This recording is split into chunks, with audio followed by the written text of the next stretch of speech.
if you run into one of these M24 47s that might be able to give you what you're looking for. It is a Mauser action, chambered in 7.92 by 57 or 8 millimeter.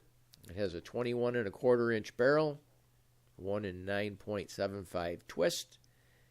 And I think it would be a very, very good deal because these usually range in price between $300 and $500. That's been my experience anyways. The guns have been around for a long time, and they started being imported to Yugoslavia from Fabrique Nationale as a model 1924 and around 1925 through 1929. Well, in 1929, Yugoslavia decided that they wanted to start manufacturing their own, and they bought tooling and another 100,000 of these 1924s from Fabrique Nationale, and over the course of between 29 and 41, they ended up making upwards of 800,000 of these M24s. Yes, M24 is the model. We haven't gotten to the 47 yet.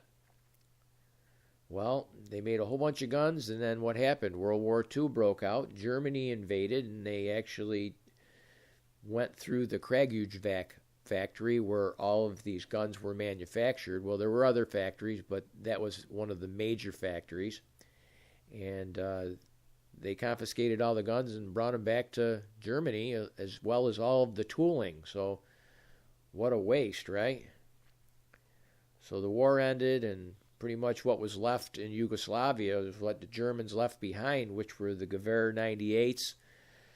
And they started rehabbing those in an effort to resupply their arsenals. And they discovered that they did have a number of M24s hanging around, so a program was started in 1947 to refurbish these M24s. Some of these refurbishments could be actually 1924 models as well. The program went from 1947 to about 1957, so if you're looking at a M24 47, it could have potentially been put together right up until 1957, and there were a total of 300,000 of these guns made. So all of a sudden, you have one of these in the gun store. What are you looking at? Because you're seeing all sorts of numbers and strikings and a number of other details that you're trying to figure out. Well, the bottom line is, with an M24 47, is what you have is a very good gun that's been reassembled with parts that could be potentially dating back to the 20s. Your stock might have come off of a gun that the barrel was burned out on, but in many, many cases, it's a conglomeration of parts which explains a lot of the numbers on them. Now, there are several numbers which indicate the plants that they had gone through, like the Kragujevac plant. That actually had a specific number on the side. It would look like a 3ABO A44. And that eventually was the Zastava plant, which is in existence today. So some of the upgrades that you'll be looking at on this firearm, which makes it such a great deal, are the new M48 barrel that was put on between 47 and 57. It's got the 98K hooded front sight. The guns were head-spaced, gunsmithed, wood was fitted, tested for function, and then sunk into cosmoline. This gun was loaded with cosmoline. You pulled the trigger, the firing pin wouldn't even work. 2 hours later, I had the gun all stripped down and very, very nice shape. And I would think that this gun probably was used for a brief period of time by the individual that had it before me, but they never really took the time to clean it the way that it should have been cleaned. So these guns were reserviced, and a number of them were put right into cosmoline. So if you're fortunate enough to get one of these, you're getting yourself a lot of value, because that Mauser action alone is a very, very reliable, tried and true action. The gun, you could expect it to shoot between 2 and 3 minutes at 100 yards. It's got that great old feel and very, very tough. I mean, you wouldn't have to worry about throwing it down on the bench. You're looking at the gun. It's not uncommon to find mismatched walnut wood with handguards made out of beech or elm. And once again, if you start to try to figure out what all those numbers mean, you may find that your gun, in my particular case, what they did is they restruck everything in 47. So I have a matching barrel, matching bolt, receiver, and stock, which all have the same numbers on them. But that was struck between 1947 and 57.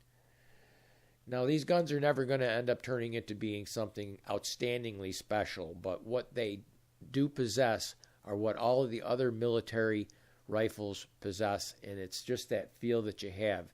And these can be bought between that range that I said earlier, between 3 and 5 or so, but for a very brief period of time. We've seen it happen with all of them. So if you get a chance and you're at a gun shop and you see one of these, give it a second look. I can tell you they're a lot of fun. I bought a spam can of ammunition, and it's corrosive ammo, but fairly reasonably priced still. So you can go to the range and have a whole lot of fun.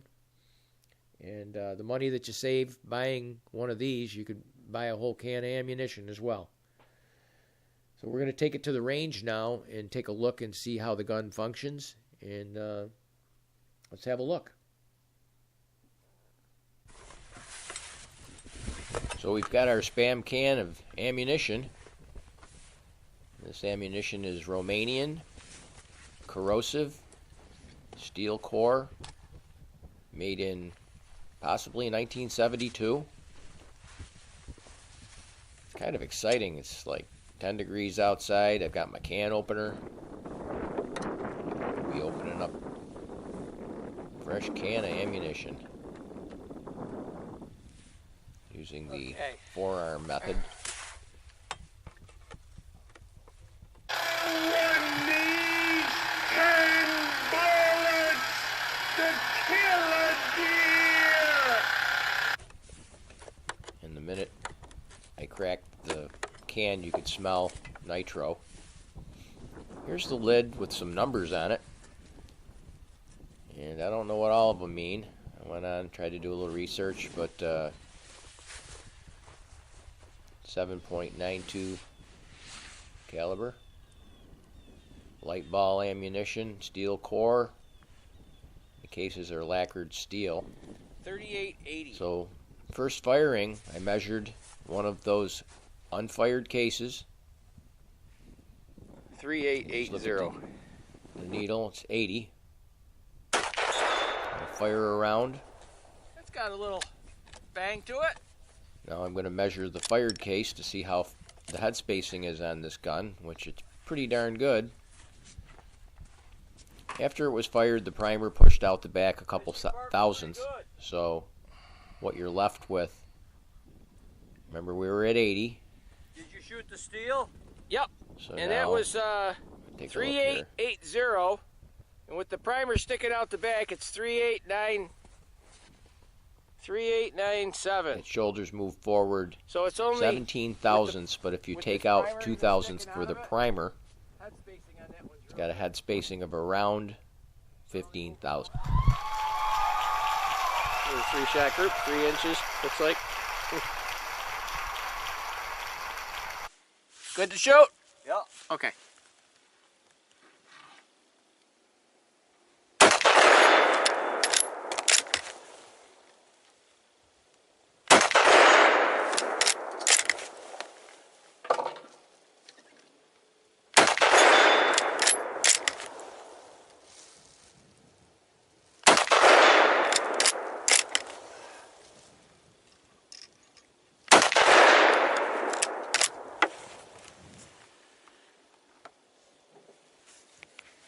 The harder you work this bolt, the better it works. You can't baby this thing at all.